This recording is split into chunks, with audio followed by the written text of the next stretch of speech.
जबलपुर प्रवास के दौरान मध्य प्रदेश के उप मुख्यमंत्री जगदीश देवड़ा ने प्रदेश में पेट्रोल डीजल की कमी की खबरों को सिरे से खारिज कर दिया। मीडिया से बातचीत के दौरान उन्होंने कहा कि मध्य प्रदेश में एलपीजी, पेट्रोल और डीजल की उपलब्धता पर्याप्त है और कहीं भी किसी भी प्रकार की कोई कमी नहीं है।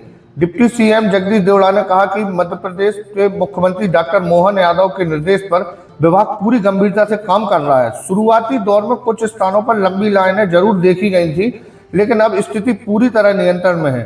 डिप्टी सीएम जगदीश देवड़ा ने प्रधानमंत्री नरेंद्र मोदी का आभार जताते हुए कहा कि केंद्र सरकार ने पेट्रोल पर एक्साइज ड्यूटी 13 रुपए से घटाकर 3 रुपए और डीजल पर 10 रुपए से घटाकर शून्य कर दी है, जो आम जनता के लिए एक बड़ी सौगात है। कालाबाजारी करने वालों को चेतावनी देते हुए उन्होंने कहा कि सभी अधिकारियों को सख्त निर्देश दिए गए हैं कि कहीं भी स्टॉक जमा करने वालों पर नजर रखी जाए और उन्होंने उनके खिलाफ कार्रवाई करने की भी बात कही है। उन्होंने जनता से भी अपील की है कि वे खाड़ी देशों की स्थिति को देखते हुए संयम बनाए रखें और किसी भी प्रकार की अफवाह का हिस्सा न बने। देखिए महाकौशल दर्पण की एक खास रिपोर्ट अंकित बख्शी के साथ। मध्य प्रदेश में किसी भी प्रकार की कोई कमी न तो एलपीजी गैस में है, न पेट्रोल में है, न डीजल में है। पूरी तरह से आपूर्ति हो रही है और उपलब्धता भी पूरी है। मुझे लगता है कि यह कहना बिल्कुल गलत है। अब कहीं शुरुआती समय पर कहीं अगर कुछ ऐसा लाइनें वाइनें लगी थी, लेकिन वो सारी बातें ठीक हो गई है और अभी भी हमारे पास में उपलब्धता पूरी है।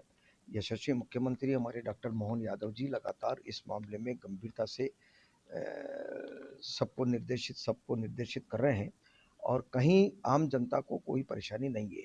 मैं इस बात को लेकर के यशस्वी प्रधानमंत्री नरेंद्र मोदी जी को भी धन्यवाद देना चाहेंगे कि उन्होंने देश की जनता को बहुत बड़ी राहत दी है, आम जनता को भी बहुत बड़ी राहत दी है कि पेट्रोल पर जो एक्साइज ड्यूटी लगती थी 13 रुपये, उसको उन्होंने 3 रुपये एक्साइज ड्यूटी कर दी और जो डीजल पर 10 रुपये एक्साइज ड्यूटी लगती थी उसको शून्य कर दिया।